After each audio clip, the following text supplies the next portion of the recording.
What's up? What's up, everyone? Welcome back to the shop. Well, I should say the office, really, because that's where we're at today. I'm not live streaming over in the shop. I'm in the office. But this is the first time I've ever done a live stream, so I'm really excited about doing it. And if you have any questions, comics, topics, whatever it is, drop them in the chat. I'll try to get to any of them that come up. So feel free, throw them all in there. I have to say a huge thank you to everyone who watches everything.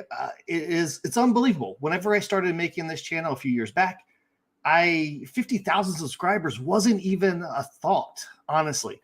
It just didn't seem like anything that could potentially happen because I don't know. You set goals for yourself on anything that you do. And you set goals that you want to try to achieve. And then there's other things that are just astronomical. And 50,000 subscribers is kind of at that level for me. So it's unbelievable. But really,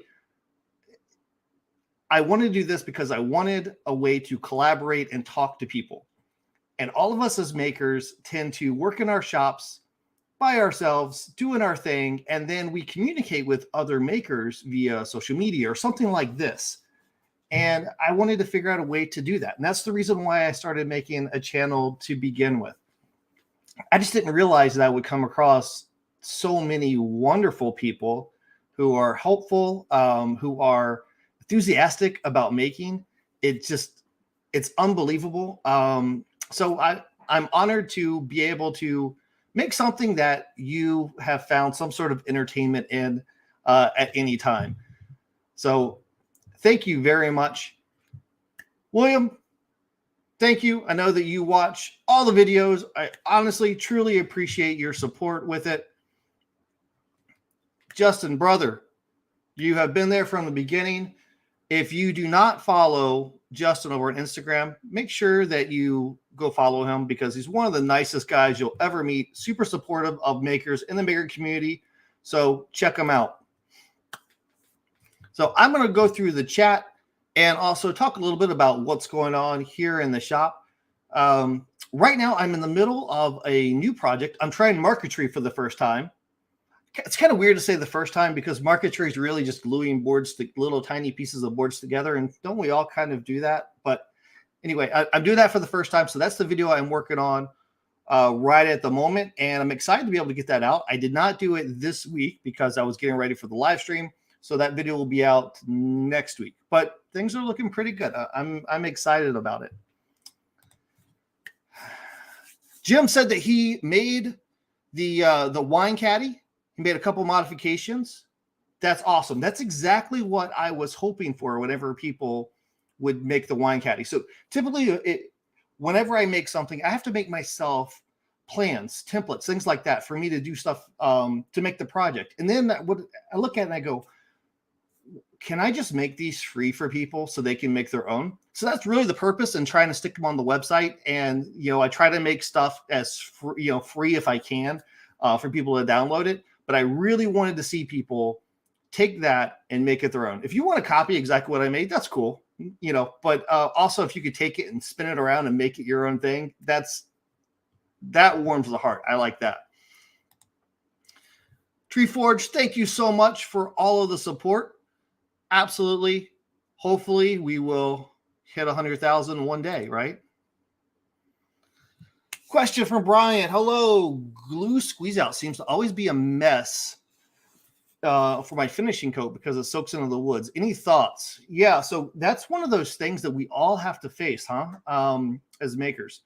So what I found is the type of glue that you use matters, and then what you do to try to prevent it before you put all the finish on there. So there's a couple things you could do. First, if you can use hide glue, maybe give that a shot. When liquid hide glue dries, it dries almost crispy like. So you can take a chisel and chip away at that glue and it'll kind of just break off into pieces. So it's less likely to get into the wood. Also, hide glue tends to clean up better with water than the other glues. So try hide glue. It doesn't have as strong as a bond as like a Tide Bond 3, but it's really, really strong. Hide glue was used on furniture for a gazillion years. And Titebond still makes high glue. I use it all the time. So maybe check that out. Another thing you could do is pre-finish your parts. So apply at least one coat of finish before you put the stuff together. That should help some. And otherwise, a heck of a lot of sanding. That's probably the answer that people don't want to hear is the sanding part, right? Bliss Husband, thank you. You know what? I always just want to try to make a video in which people get some sort of entertainment out of it at a minimum. So that's really my goal. And if it gets you your creative juices flowing too, that's even better. I'll tell you that. Josh Craven, thanks for always answering craft questions I leave on the comments. You know, I try to answer as many comments as I can in the bottom of the videos. Sometimes I do miss comments because I've got 160 videos, I think, right now. And I still get comments on like the very first videos. Well, I should take that back. No one watches the very first videos. I don't watch the very first videos.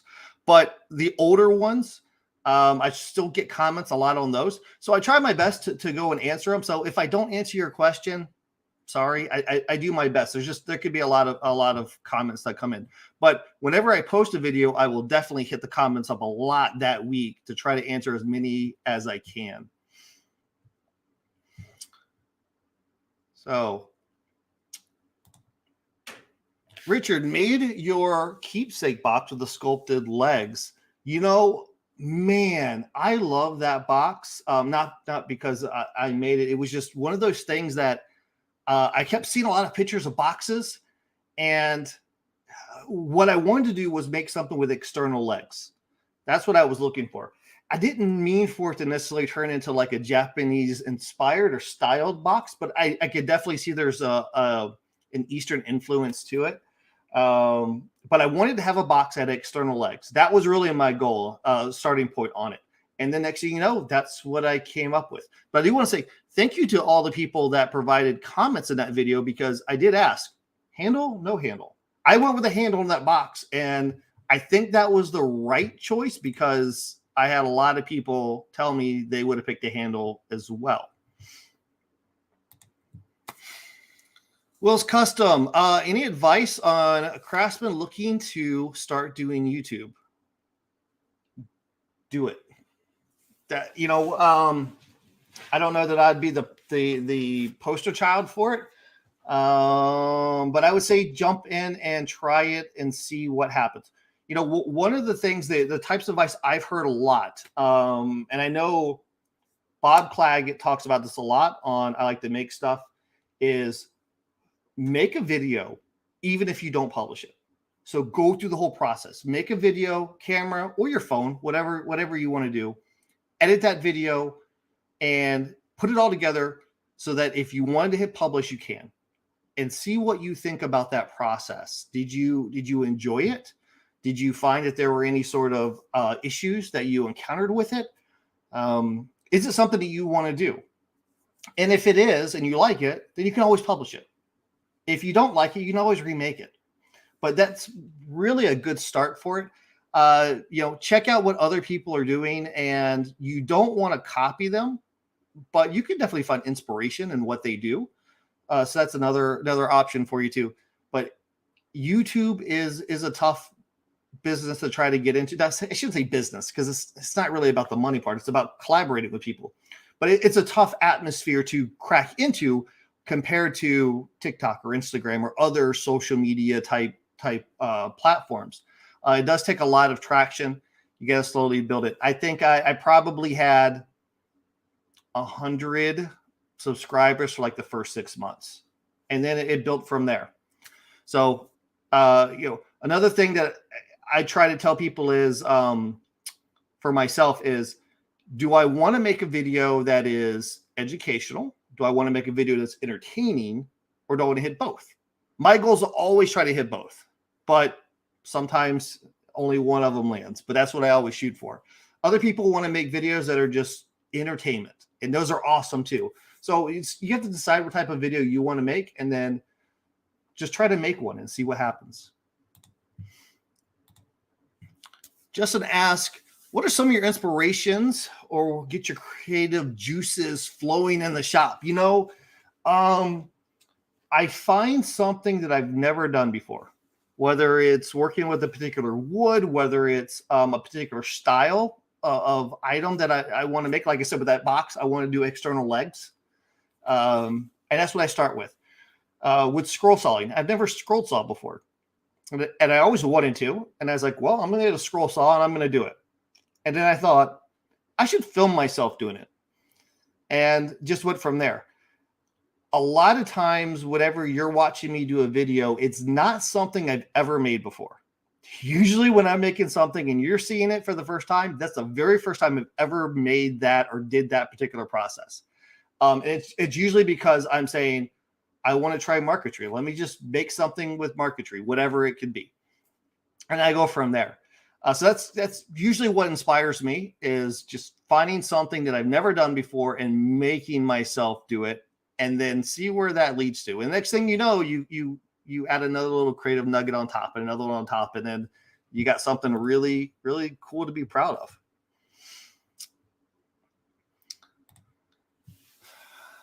Would polyurethane glue be a good substitute for hide glue? I don't really use polyurethane glue. I wouldn't be the good person to answer that question. So I don't know. So what I'll do is I'll leave it up to the chat. And any of you makers who have used poly glue, leave a comment below. See if you can help out Brian, because I don't want to give you bad advice, Brian. I've never used it before. Let's see. What else do we have? Plaid cutting board. Any issues with the thin salad bowl finish? 0 issues so far. That's good. Yeah, send me some pictures on Instagram later so I can see it. I've had no issues with that cutting board. One thing that I get questioned a lot about, just go to the comment section of that video and you'll definitely see it, is did this cutting board stand the test of time? Because if you notice in that video, I put all of the stripes, the walnut stripes, with edge grain. Everything else is end grain. And I did edge grain stripes. No particular reason outside of I wanted to see what would happen. And it's been, I don't know how long it's been, 0 issues, no cracks, nothing. Now, your miles may vary if you tried it that way. But I had no issues with it. The finish is absolutely perfect. No issues with it whatsoever. So definitely I would use that finish again. And then you saw whenever I did the next cutting board, I did maple stripes, and I did those with end grain. I didn't do the edge grain. It wasn't because the plaid one went another way and there was an issue. I just decided, let me make it all end grain. So it's been a great project. I'm really glad I made it. I've had no issues with it at all.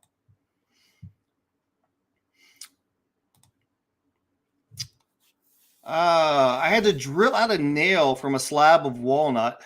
Happens to all of us. Trying to figure out the best way to match a plug to the wood that has been stained by the nail. Oh, so if you're not aware, metal will stain wood. You see it a lot more common in like oaks.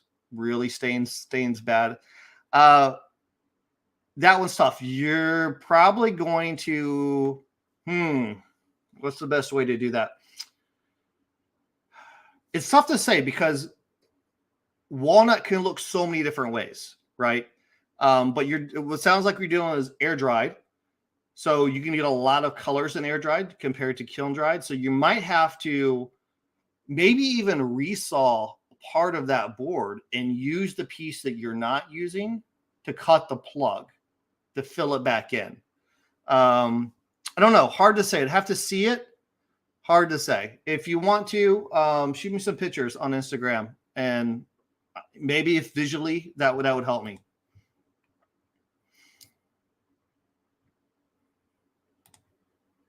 Welcome from Uruguay. Thank you for joining. You know what? I feel terrible for the time zones that we've got here. There is not a good time a perfect time to do a live stream, unfortunately. So it's 7 o'clock-ish here on the East Coast of the United States. I have so many wonderful cousins that are across the pond, and it is super late for them. So I apologize if you're trying to stay up for this. And if you can't, hopefully you can watch it on the repeat. But then at the same time, all of our friends out on the West Coast, it's really early for them. So sorry. I'm sorry if it's a bad time for any of you. Hide stain with inlay. Not sure what you mean on that one. Expand a bit. I have offcuts that are going to cut for a few of the plugs. Yeah. The offcuts that's what I would go for. I would try to find whatever wood you can from that particular slab or that tree to do your plugs. It's a tough one. I think I hit one time I was resawing a piece of walnut, and I think I hit a bullet. There was it was a lead pattern splat like a bullet. I think there was a bullet embedded in the tree that I cut up. We find all kinds of stuff, especially in yard trees. If you're cutting up a yard tree, an urban logging tree, and you don't find metal in it, then it's like something's weird. Something's off. You always find stuff in those.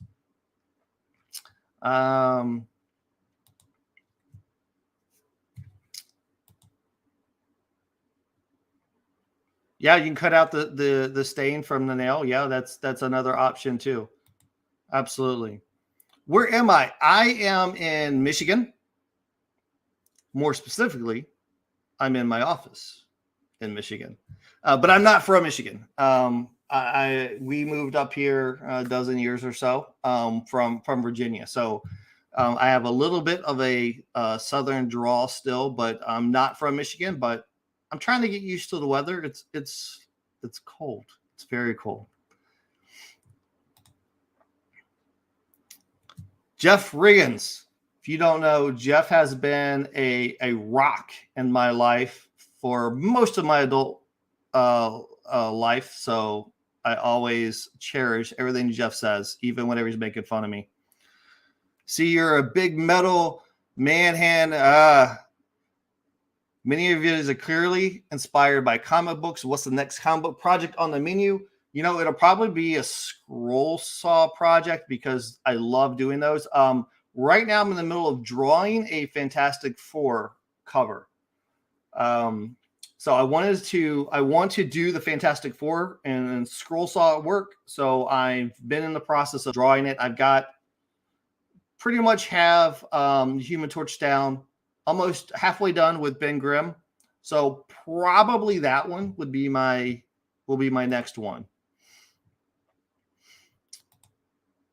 Blacktail found a bullet too. Yeah, right. It's going to happen. You just hope that you're not finding a lot of bullets in the yard trees that are in people's front yards. Let's hope that's not happening. How did you get into making and woodworking? I grew up with tools, so that wasn't a thing, but it wasn't a big deal for me as far as using the tools go. But I didn't understand what woodworking was until I was an adult. I guess maybe I thought woodworking was simply whittling. I don't want to make it sound too simplistic. It wasn't really that I thought woodworking was whittling. It was more of I never really considered what woodworking was. So like most people, you get a house, you're doing DIY stuff, you're doing some crown molding or whatever else you're doing. And then I accidentally came across a video by the Wood Whisperer, Mark Spagnolo, and he was making, I want to say he was making this humidor project. And I just kind of paused. It was like, you can make that and you don't have to be like 40 years experience in woodworking to do it? Huh. And I watched it over and over and over again. And then I'm going to make my own. So I did. I didn't have any tools, but I made my own. And then I got hooked and started doing it after that as much as I could. So I owe so much to the inspiration of Mark Spagnolo and the videos he was putting out. If you haven't seen them, I think they're probably about 10 years old now. But if you go back to the very first, like when he was numbering them, episode 1, 2, 3, like those, he goes over going to the lumber yard and what to encounter and what 4 quarters boards are compared to 8 quarter boards. Things that if you've been a maker for a long time, you kind of take for granted. But as somebody who was a new person into it, I was fascinated with it and just fell in love with his stuff. So that's how I got hooked on the making woodworking part. And then after that, I started expanding out and watching a lot more videos on making that's not woodworking. One of my favorite channels is Punished Props Academy.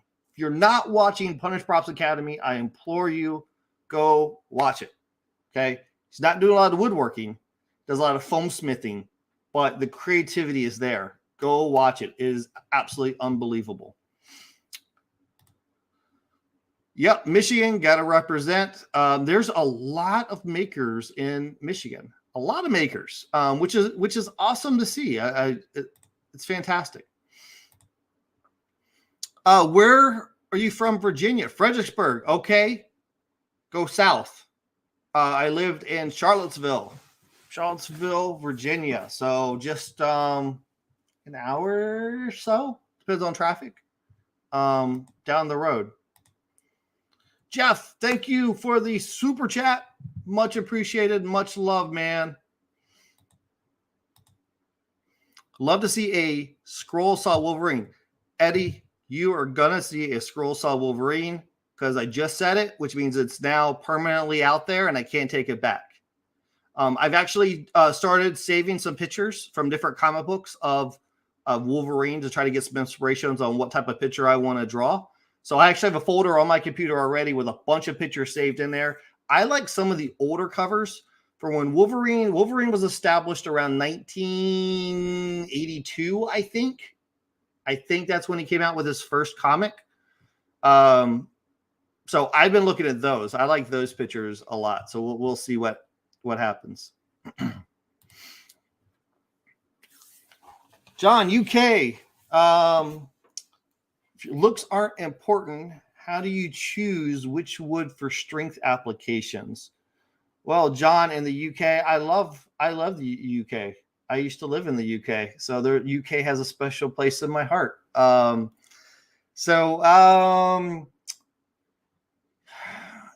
guess what I would say is if the looks aren't important, then the price and the usability of it, right? Like what is the purpose? What's the utilitarianism of the project? Are you, if it's, you can either use a softwood, as in you're going to use like a pine or fir or something like that, or hardwood, like an oak. So it's what's the project that you're going to make and what type of strength do you really need out of that particular project? I think a lot of times as makers, we kind of maybe we get a little bit caught up on two things. One of them is how strong the wood is, and the other one is having the most insanely protective finish ever, even for something that doesn't need to be like marine varnish. That's one of the things that we've all done it. I'm not making fun of anybody. I've done it too. So I guess it really depends on the project that you're making and what type of strength that you feel like needs to be there. And then also the usability of it. If you're telling me you want to make a box or something, you don't care what wood it is, but then you're saying, I want to use dovetail joinery. I wouldn't use pine or something soft because it's kind of like dovetailing a marshmallow. It's so soft. So I guess it really depends on what the project is and what you're gonna do with it.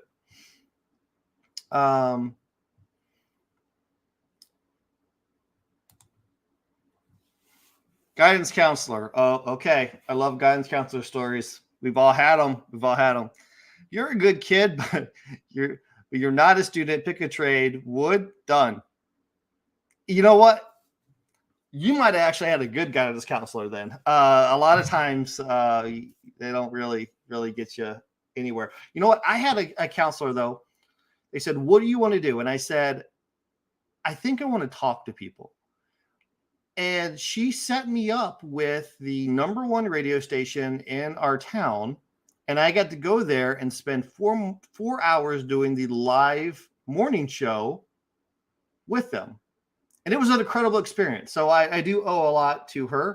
I ended up not going into radio, obviously, but it was still super fun, fun to do.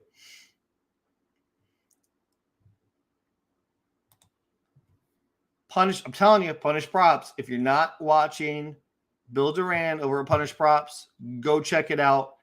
He seems to be, I've never met him. He comes across as the nicest human being you'll ever meet in your life. Tree Forge. I just broke down a 60-plus-year-old whiskey barrel. Now that sounds fun. You have my attention. Suggestions on what I should use it for. Whew. Man, I don't know. Save it and wait until it hits you. It'll hit you. I have pieces. I think we all kind of have those pieces of wood. My lumber drying area is off to the side there. We all have those pieces of wood that I go, I'm not touching this until I know. And so I stick it over there. When it hits you, you'll know. But don't waste it on something silly, And regardless of what other people say, make it out of something that you want, not necessarily what you think other people think you should make it out of. Awesome. Going through the comments here. Grand Rapids. Hey, that's the other side of the state. I know some people in Grand Rapids. That's awesome. Really enjoyed the puzzle box build. Man, you know what? I have that right here. This was one of my favorite things I've made in such a long time. I was giddy making this. It really was. If you want to see something cool. All right, so we're going to go on a side quest for just 1 second. I get asked all the time about the animation and the pictures and how I do the design work in my projects and videos. If you notice, usually in the beginning of the videos, I like to have some sort of animation. It's not just to have animation, even though it looks kind of cool. It's really to give you a visual on what the heck, where are we going at with this video, right? And I do get a lot of questions on that. So what I'll do is I'll show you what I did with that when it came to the puzzle box. And maybe that will shed a little bit of light, and maybe that will help you if you're looking at doing, something else down the road that's kind of like that. So what I do whenever I'm doing this stuff is I will use Fusion 360. So there's a couple different things you could use. You've got, you could obviously just use pen and paper if you want to. You could use a program like Fusion. You could use SketchUp. There might be some other ones. Those are the main things that I've tried. I love using Fusion 360. So this is the puzzle box. This is how I ended up making that. Was I built every aspect of it here in Fusion 360, every part, every dimension before I started making that project. And what I loved about it was I can see this from all different angles and figure out what's going to work for me and how I do this. And if you've never used Fusion, highly recommend you try it. You can get like a free license. I've never used, I don't pay for it. I use a free license for it. But you can click your pieces on and off. So the visibility, you can see the inside and how things all go together. So this is what I do. I will make something in this, figure out exactly how I want all the stuff to work. And then I will actually do the animation for the videos in Fusion 2. There's an animation tab that really helps out. I mean, it's not super elaborate, but I can move pieces around and then put them where I want to. And this is how you're seeing the stuff in the video come to life.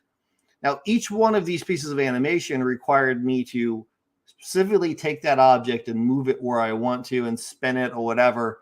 and then try to work out the timing. So it doesn't just voila work, but it's such an amazing program to use.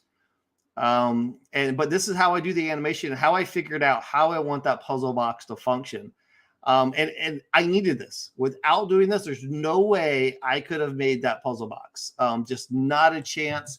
It was so many components to it. Unbelievable. And you know what? I've gotten a ton of people who are interested in making it. I've had the plans for sale on my website, and every day people are boom, boom, boom, just jumping on it, which is so exciting. Not about selling the plans. It's more of like people are looking at that and going, I want to make that too. And that's what really just, that feels good. That you can make something that other people look at it as an inspiration that they might be able to jump in and make something too. If you've never used Fusion 360, give it a shot. Said I got a free license. I'm sure there's ways to do it. I have no affiliation with Autodesk, so it's not like they sponsored me or anything. I know Bob Claggett does have tutorial videos on his channel. I don't know if there's something you have to pay for or not, but he does do like a lot of basics on Fusion 360. I'm self-taught, so I'm not an expert on it. I just hit buttons until things work for me. But it is an awesome, awesome program. Eddie, welcome. Hopefully everything in Brazil is wonderful. I used to talk to a lot of people in Brazil in previous jobs because we had offices in Brazil. So it's always good to see Brazil pop up.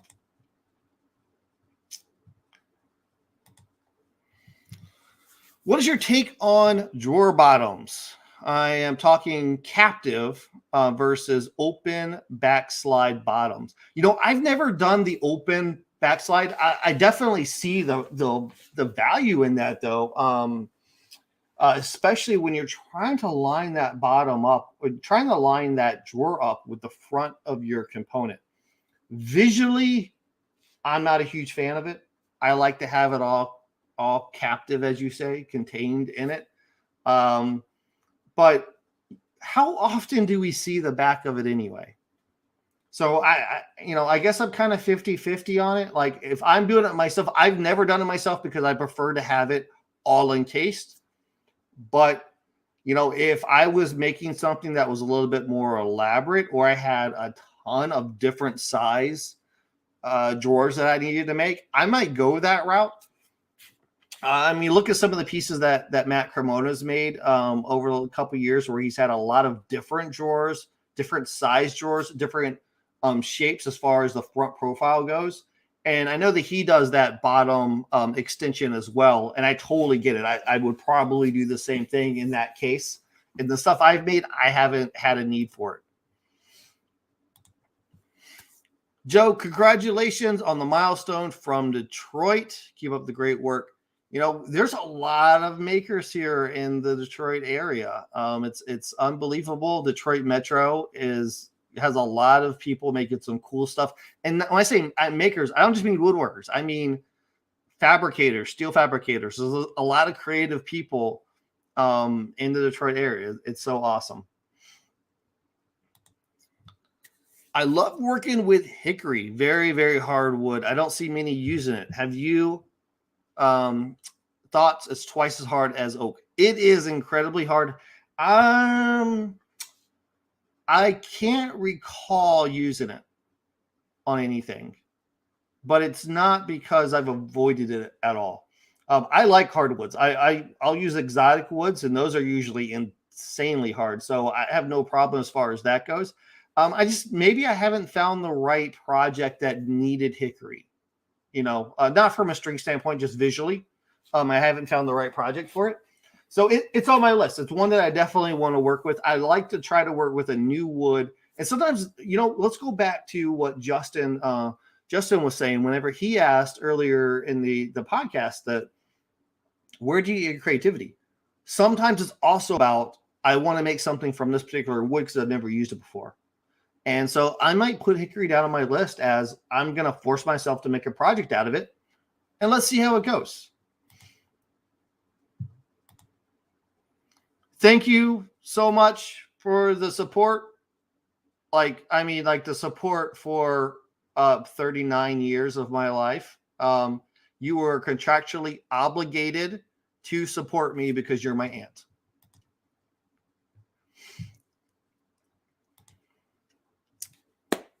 In your experience, what type of finish would you suggest for a stained ash wood coffee table? Okay. Well,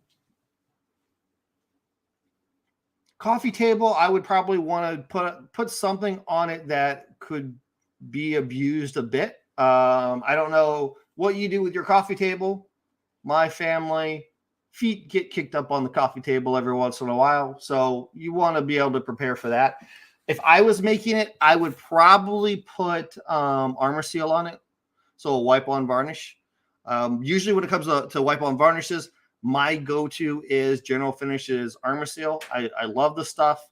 So if I need a bulletproof finish, that's what I'll go with.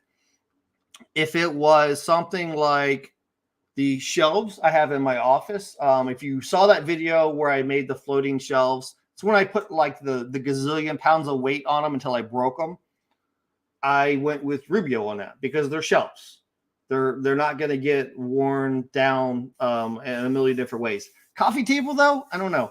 Also depends, do you have kids? Because apparently kids are obligated to draw on your furniture using markers. That's just a fact. So maybe a tougher finish for something like that. As far as it being like ash, wood, or whatever, I would stick with it. Would be the same regardless to me. I would still do armor seal, whether I was doing it out of walnut or ash, whatever it was. How hard is it learning software for a CNC? I have little experience with Illustrator, but computer literate. You know, I am not the super smartest when it comes to CNC, but I have made a couple of things that I kind of impressed myself with. But I think that if I talk to somebody who does CNC work a lot, they would probably just spin circles around me. No pun intended. But as far as the software goes. So I use like a Vectrix software whenever I do it. But a lot of times what I like to do is I'll go into Inkscape because, you know, I love Inkscape. I talk about it all the time on my videos. I'll go to Inkscape, make my design, import that over into a Vectrix software, then make sure that all my stuff works out really well. And whether it's Vectrix or Spire, they're all the same company. They do a really good job of making things really stupid simple for people like me. I've never came up with G code using like Fusion or SketchUp, so I can't speak to that. I feel like I'm completely out of my depth when it comes to that area. Been wanting to build the puzzle box for months, slowly designing it. You know what? I spent more time designing the puzzle box than I did making the puzzle box. So I feel you. Was pretty easy to get a free license of 360. Yeah, not bad. Yeah, I've had it for a couple of years, so I didn't remember what the process was to get it, but I don't remember it being a tough get either. And it's crazy the amount of power you get out of that free license. Now you can get the paid version, but from what I understand, and I know, again, I'll reference back to Bob Claggett because he had an interview that he did with one of the reps over at Autodesk who makes Fusion 360. And from my understanding of that interview, the real difference was if you're going to get into the paid version, you're getting more into like the 5th axis CNCing. The stuff that if you're doing that already, you should probably pay for the version anyway, you know, because you're doing like some really crazy stuff. But the free version has so many features in it, man. It's a blessing to have. Is woodworking your full-time thing right now? Well, I put in full-time hours. It's not my full-time thing. I actually have a regular job that I do too. So I do my normal 40-hour job, and then I probably put in another 40 hours or so doing woodworking, video editing, that kind of stuff. So maybe I wouldn't put in that many hours for the woodworking part, but I do try to put out a video every week. So I have to design that video, design that project, get everything planned out, make it while I'm trying to film, editing all of that inside baseball background stuff that people get bored of if you don't do YouTube stuff. So you add all that up, that's probably another 40 hours. So I don't know that I'll ever, I don't know. I don't say never, but I don't foresee myself getting into doing YouTube creation on a full-time basis because I'm already putting out a video almost once a week. And full-time YouTubers, usually that's the most they do anyway. So I don't know. I just haven't found the need for that yet.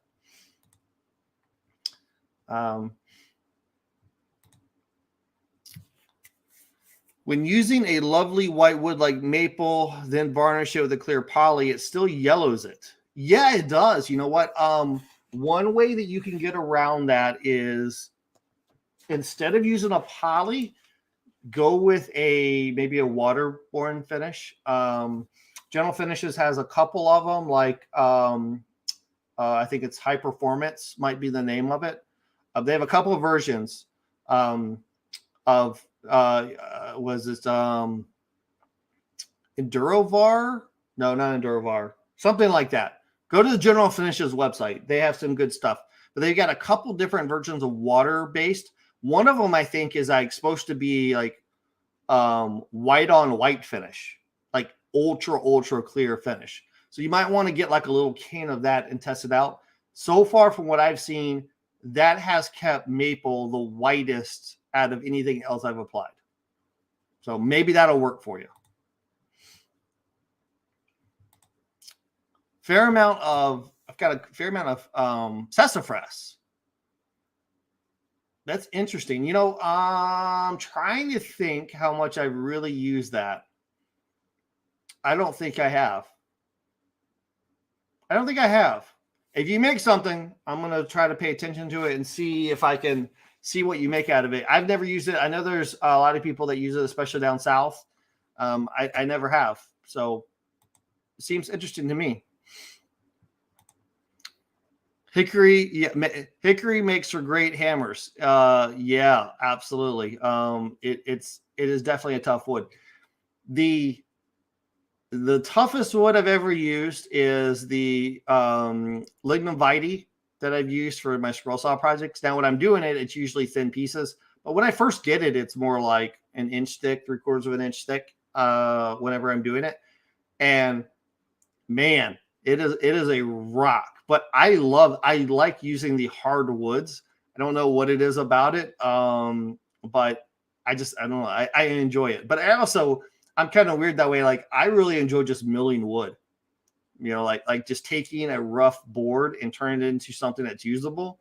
I get a kick out of that. So when I'm doing it with hardwoods, it feels even better because it's like everything is so crisp and clean. And I don't know. It's kind of cool. I'm a weirdo. I know. Water-based poly is more clear than oil poly. Oil has an amber tone.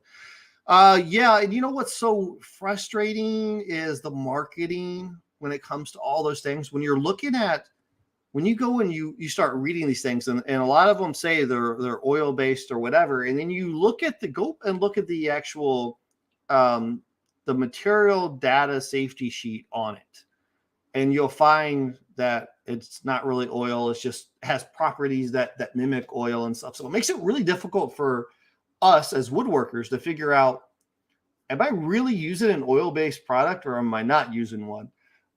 Same thing when you go into the store, or what you'll see a lot is a tongue finish, and you'll see tongue oil finish, but it won't say tongue oil. It's tongue oil finish. Not exactly the same thing. There's a lot of weird confusion about that. So I just kind of got to the point where I throw my hands up in the air and go, I'll just try something and I'll use it. And if I don't like it, I set it to the side. Don't use it anymore. So, I mean, it sucks to kind of spend that few bucks, try to get the smallest can you can. But that's usually what I'll do just to try it out myself. And then I'll try it on a couple different pieces of wood because while that may not be the best one for that particular wood, it might be great for another one. Who knows, right? But usually, if you've noticed, I've really gotten away from using a lot of the varnishes. I really dislike using lacquer too, just because it's so just the VOCs. Oh, it's a mess.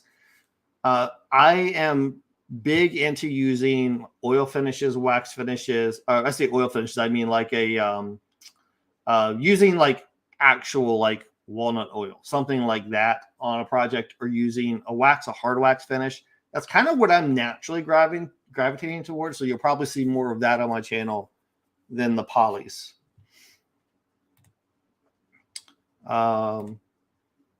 Bless husband, you live in Mississippi.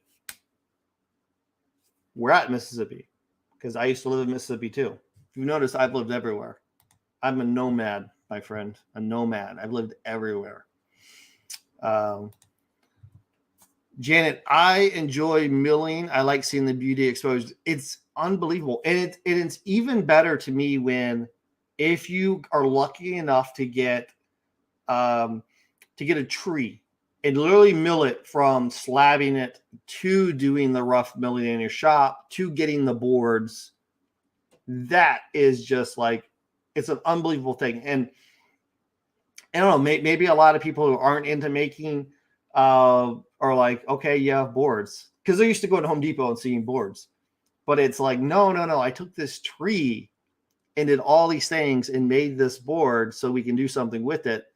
I don't know. I dig it. So I'm glad, Janet, I'm with you. Us too, kindred spirits, you know.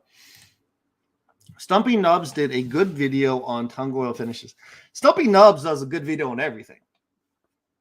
So you can't go wrong checking out Stumpy Nubs videos. He's got a lot of stuff out there. He's been doing it for a long time. So he knows what he's doing.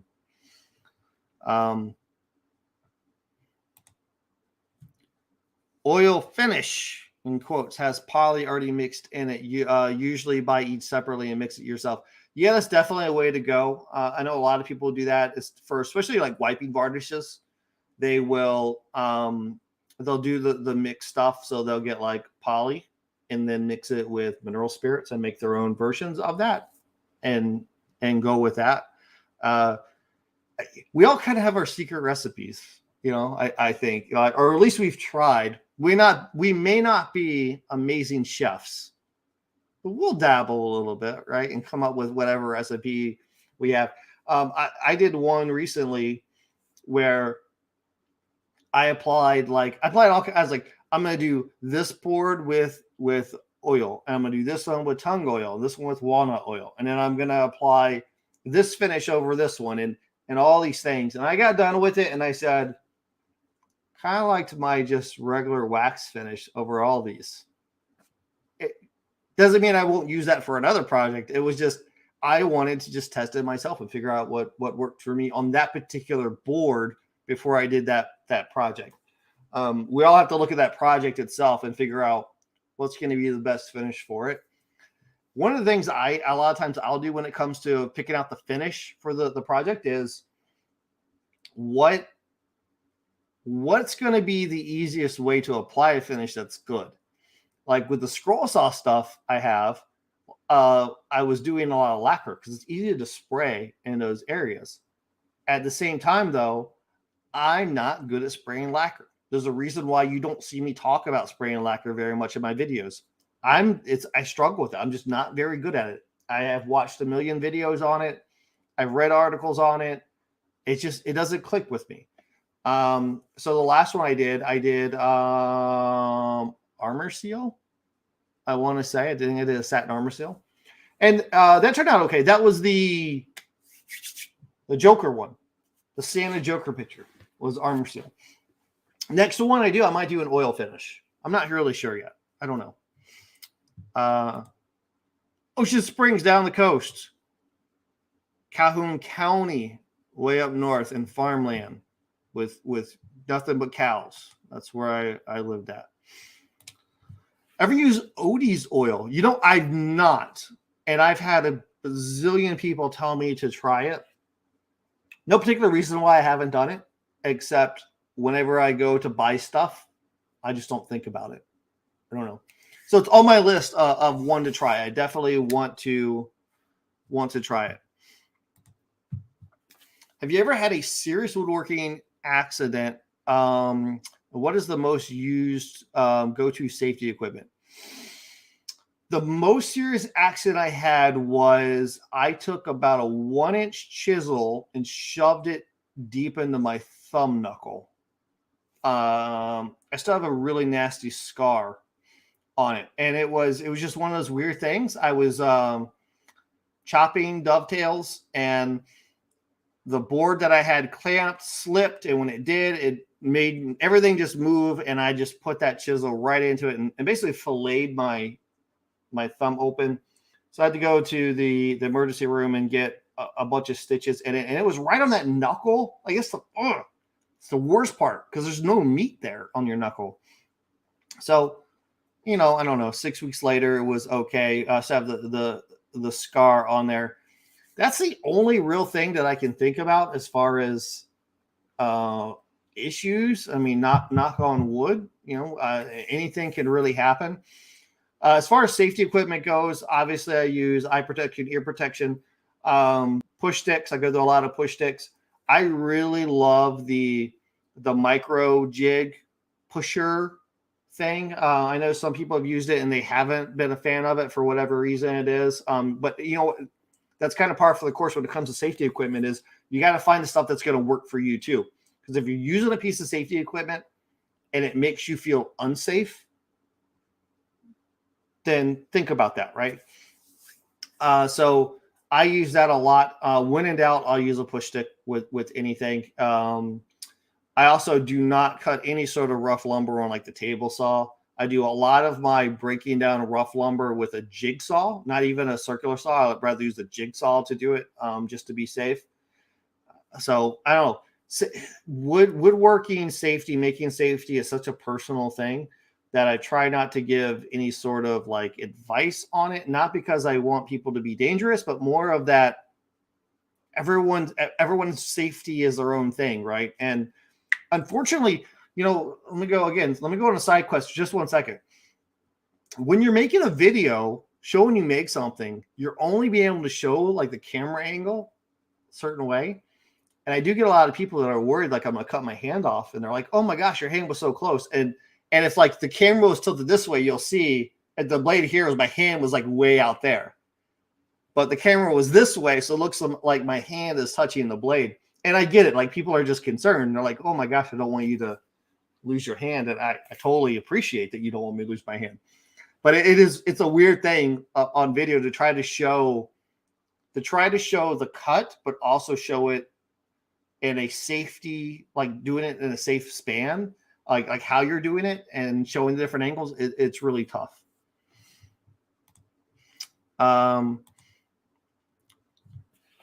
Yeah. So yeah, Mark uses Rubio, and I know he tried Rubio and he tried Osmo. He's used both. I prefer Osmo than Rubio. Nothing against Rubio whatsoever. Again, the shelves I did were made out of. I used Rubio for that, and it was fantastic. I think I like using Osmo simply because I don't have to mix anything, Rubio, because I know obviously Rubio's watching this, right? Rubio, you're killing me with the little bitty can with the mixer, the hardener part. Like we got to get it better than the little can. Let's get us something a little bit easier for pouring and mixing and stuff. So that's the reason why I haven't really used Rubio a lot. I know Jason Bentz uses Rubio a ton too. There's a lot of good makers out there that use it. It's a really good finish. I have found in using Rubio and using Osmo oil, I have found zero difference as far as how I applied it and how the wood has stood up. And I've used it on multiple projects. I found no difference to it. So find the one that works best for you, roll with it. But either one of them, they're really good. My last job had us putting raw oak through a 14-inch sliding saw. Nope, not for me. That's just not for me. I don't know. So uh, all my raw stuff, again, I try to cut up with the jigsaw unless it's just too thick, and then my blades aren't thick and aren't long enough, and I got to go with like a circular saw. Or I don't know if you really see it. Sometimes I break out the reciprocating saw, which is just fun to do anyway. Reciprocating saw and cut it up that way. But you got to do whatever is going to be comfortable with you. So, man, this is so awesome. I can't believe that we have been able to stream for an hour. I never expected it ever, ever, ever. But you know what? This isn't just about me answering your questions, because I have questions for you too. So I have questions such as, what types of projects do you want to see coming up? Because I don't plan on stopping making videos. Hopefully you don't plan on stopping watching videos. So what are the types of projects that you're looking for? Let's throw it into a couple categories. Are you looking for bigger stuff like furniture, the epic builds? Are you looking for stuff more on the smaller side, cutting boards, boxes, that sort of thing?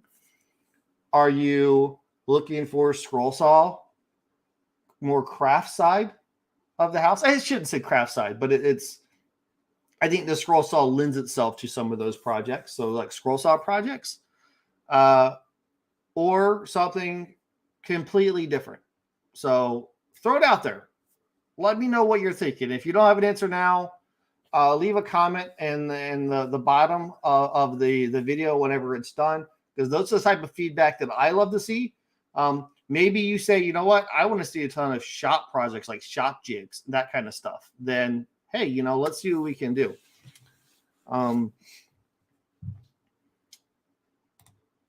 Maybe a nice hallway table. Yeah, I've done. I did one last year that was really a lot of fun to make. I did this one back here that I did not make a video on. That I made that before I made videos, but it's identical to. If you go back and look at the end table one, the square walnut end table one that I did, where most of the video was really focused on making like the custom crown molding and the detail molding that I did for it, that looks identical to the hallway table that I did. So yeah, I'll keep my eye out for options on doing that size of table.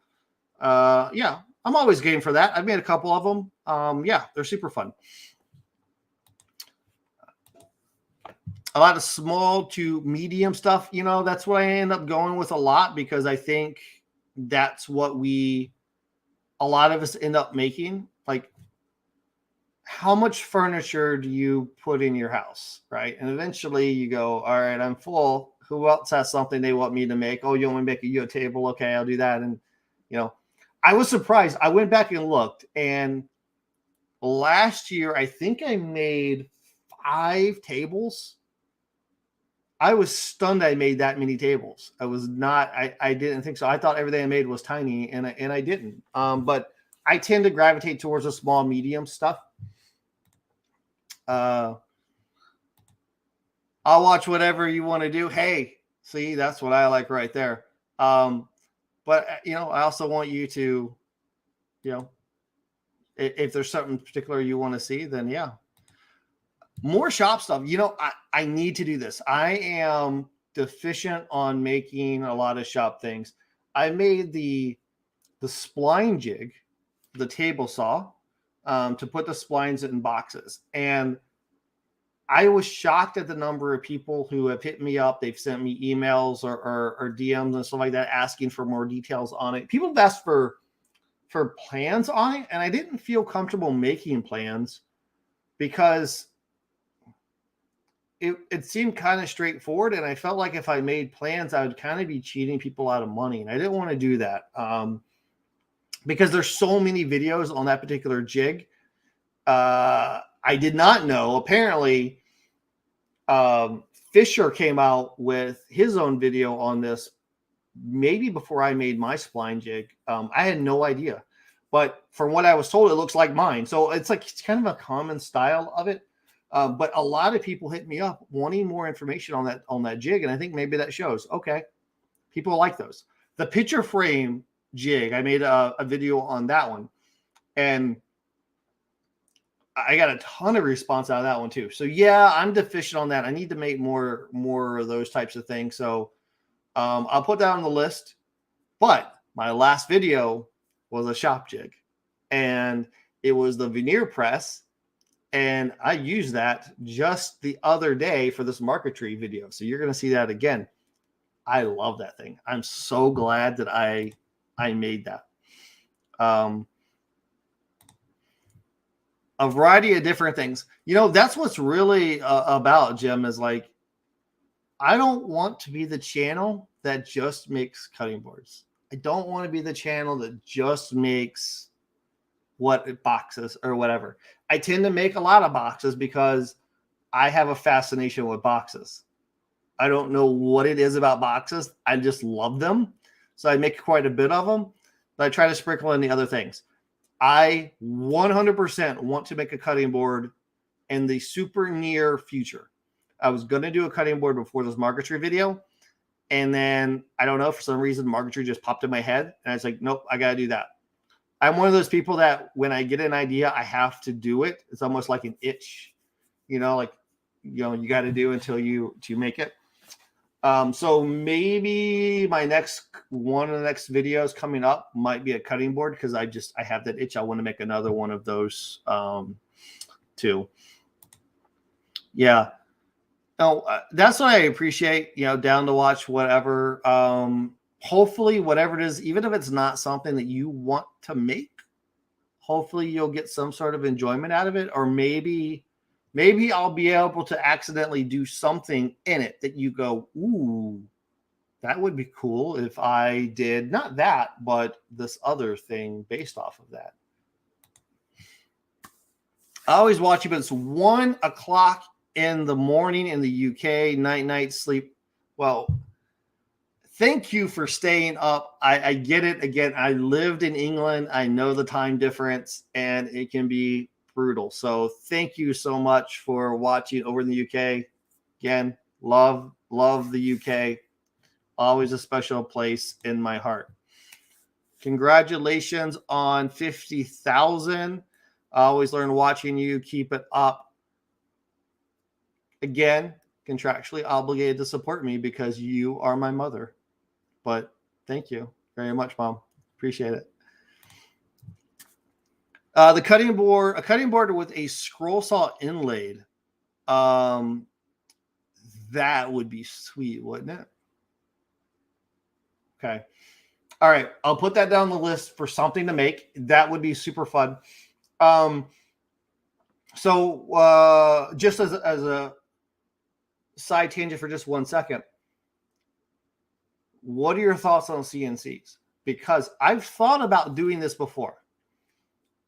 But naturally, whenever I have seen this, I've seen people use the CNC to route out whatever the shape is when they do the inlay.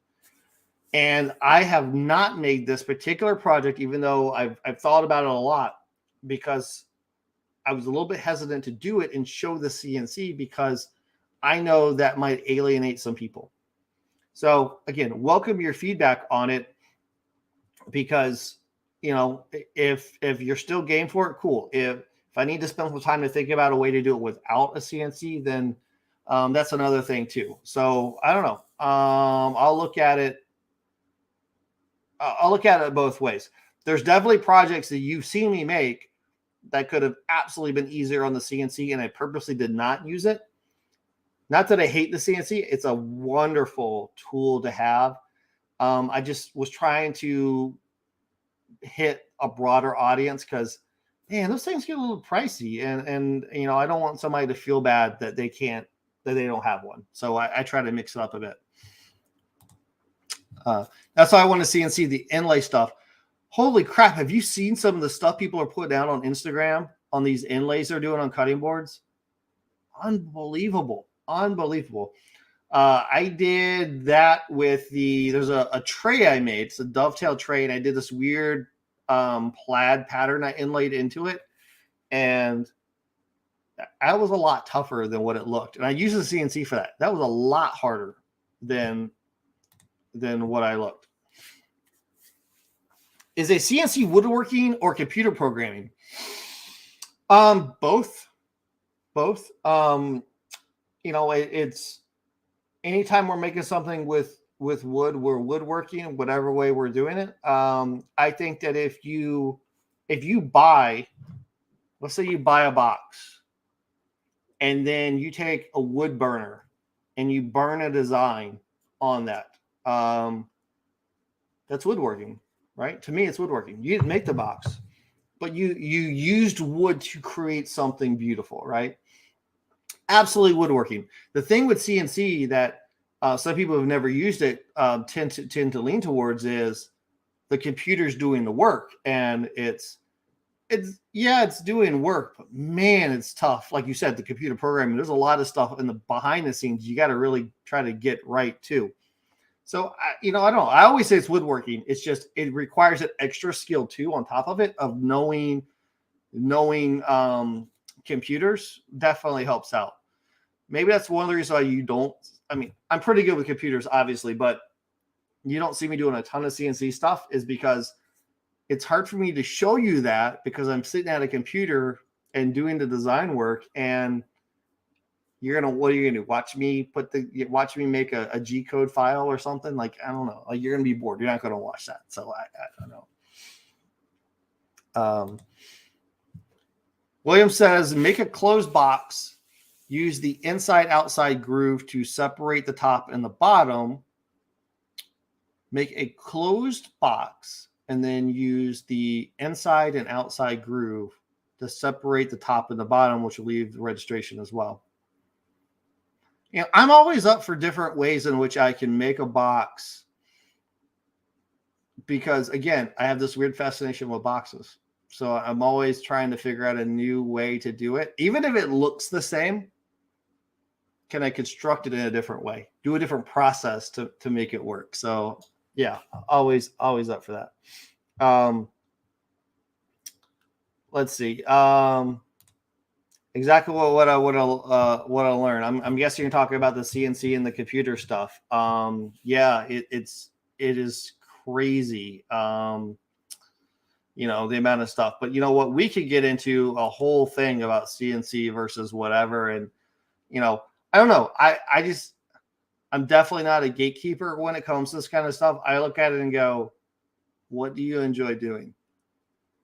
Roll with it. You enjoy doing it, then go for it. So, like, I could never be a hand tool woodworker completely. I use a lot of hand tools, but it doesn't inspire me. I need to do with other tools too.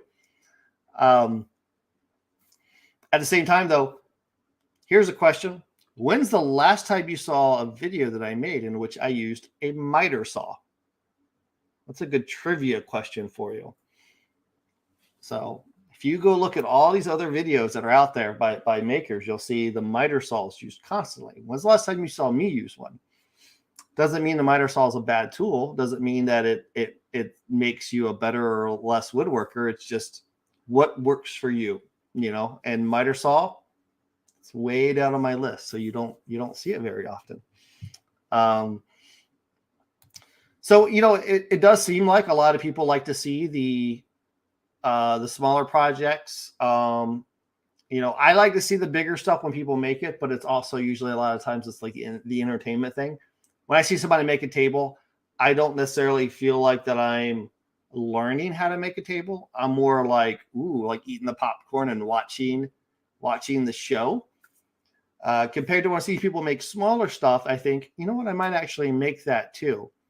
And there's definitely a place for all of it. So I'm going to have to definitely look into that. So yeah, you don't see a miter. I'm just looking at the comments. You don't see a miter saw very often in my shop. I have one.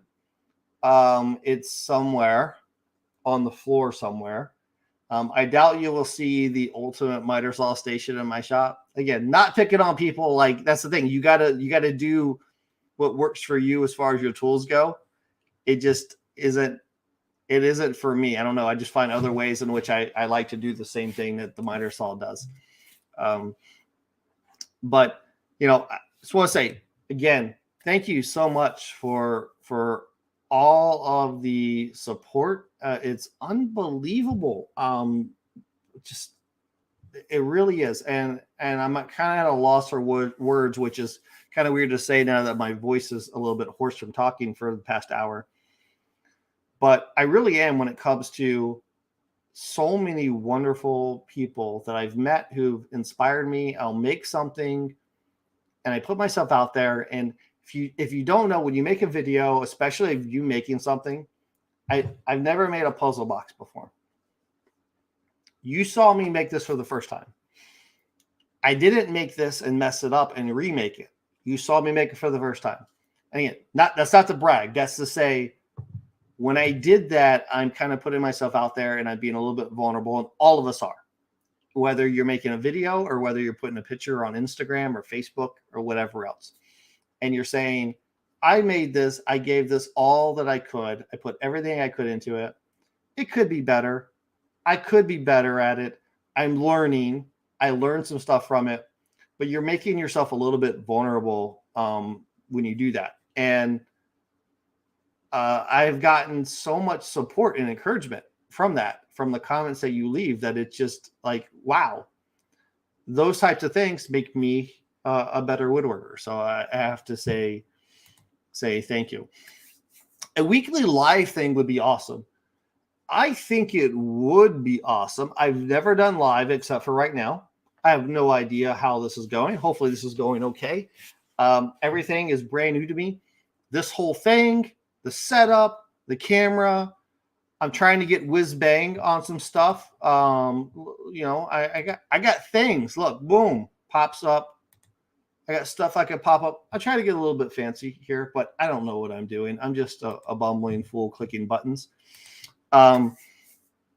But I would like to do a live stream. I think that would be cool, but I got to see what people's interests are when it comes to that. I don't know. We'll see. And and I'm up for other ideas too. I used to do, when I first started this, I did a weekly update thing. Sort of like Cremona used to do too. I don't know if he still does them or not. And then I found myself just kind of filling time. I wasn't doing something that I thought, I didn't even want to watch it when I got done. You don't want to watch it. So I don't know. But now it's been a couple years. So I don't know. Maybe I'll look into do a live thing.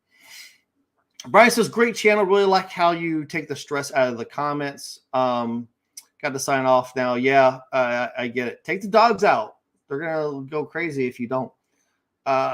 You know what? The stress of it, I kind of look at it like we're all just having a bunch of fun when it comes to this stuff. And, I think when I started doing woodworking, I kept envisioning like the serious craftsman with his hand playing. I don't know. This is the voice of a serious craftsman to me in my head. I don't know. And I was like, what if you don't take yourself too serious and you have fun? Can you still produce something that's of quality? And so that my goal is to try to show a video in which I'm having fun. I make mistakes. You see my mistakes.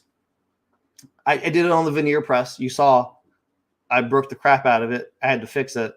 No big deal. But don't take ourselves too serious. Have fun. Be kind of lighthearted with it. Roll the flow. We'll get much more entertainment out of it.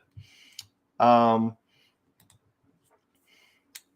heard a million things about MTM wood that is supposedly good. I think I've only seen maybe one video of a cutting board. But isn't that what he does, is cutting boards? So I don't know if that really means a lot. But what I've heard, people really, really like this stuff. A live stream of a small project. I would love it to do that. I have to think about the noise. I don't want to do something where I'm running tools and it's loud and it makes it unwatchable for you guys. Let me brainstorm that. Leave that with me, and I'll get back to you. I would love to do a live stream, like set up a camera on a Saturday. Just make something, and then we'll see what happens with it. if you guys like it. Yeah. Today I'm in Belgium. My God, I'm so sorry. So sorry. I felt bad. I felt really bad about the friends over in Europe. Oh my gosh. One more comment or stop. What about a scroll saw clock build? That I would like to make a clock. That is on my list too of things. Usually what I do is I make a lot of lists. I don't know if you're a list maker. I'm a list maker who then makes lists on top of lists. I have lists on paper. I have lists on phones. I have lists on dry erase boards. I'm a list maker. And I know clock is on a bunch of them. So I would like to make a clock. I haven't figured out the style in which I want to make it yet. I think that's what it really is the clock itself. Like, that doesn't intimidate me at all. I don't know the style that I want out of the clock, because once I make it, I got to put it somewhere. Leave it with me. I'm gonna think about that one too. So I should probably sign off because people are staying here late. We've had such a tremendous outing. I didn't know how many people would show up or really ask questions or anything, but thank you. I really seriously thank you for everything. I'm really excited about what's coming up. I feel like the videos that I'm making are getting better and better. I still want to get even better with it. I want to invest more into some better equipment so you get better quality videos, better sound, better video, better camera angles. I am a one-person shop. So I film everything. I do all the editing myself, project designs, website design, everything myself. And it just takes me a long time to try to get really to the spot where I feel like I'm doing good and making progress. And I feel like I'm starting to get there. And that's really a lot of help from all of you for watching. So thank you again. And I will do my best to start designing that Star Wars themed stuff, because other people mentioned Star Wars today. And refreshments, you know what? The only thing I had was coffee, Jeff. Sorry. I watch my videos. You want a good drinking game? Anytime you see a coffee cup in my video, you got to take a drink. I drink a lot of coffee. So, all right. Again, I'm going to sign off. Thank you so much. If you have any other ideas for videos coming up, leave me a comment down below. I'll go back and check those. I always check them. Love the support. You can reach me on just about any of my social medias at NewtonMakes. So Facebook, Instagram, whatever. I am always on Instagram. I am terrible with Facebook. Admittedly, I'm not good with Facebook. I try. I feel like I'm just clicking buttons. I don't know with Facebook, but Instagram, I'm always on there. You can always hit me up there. I'm even on the TikToks, as the kids say, the TikToks. So you can get me there. Pinterest and my website. I have a ton of stuff on my website if you ever want to check that out, which is NewtonMakes.com. Okay. Thank you from the bottom of my heart, everything. I look forward to working towards the next 50,000, and hopefully we'll do this again and you'll be a part of it. All right. Have a good evening or morning for all of y'all over in Europe.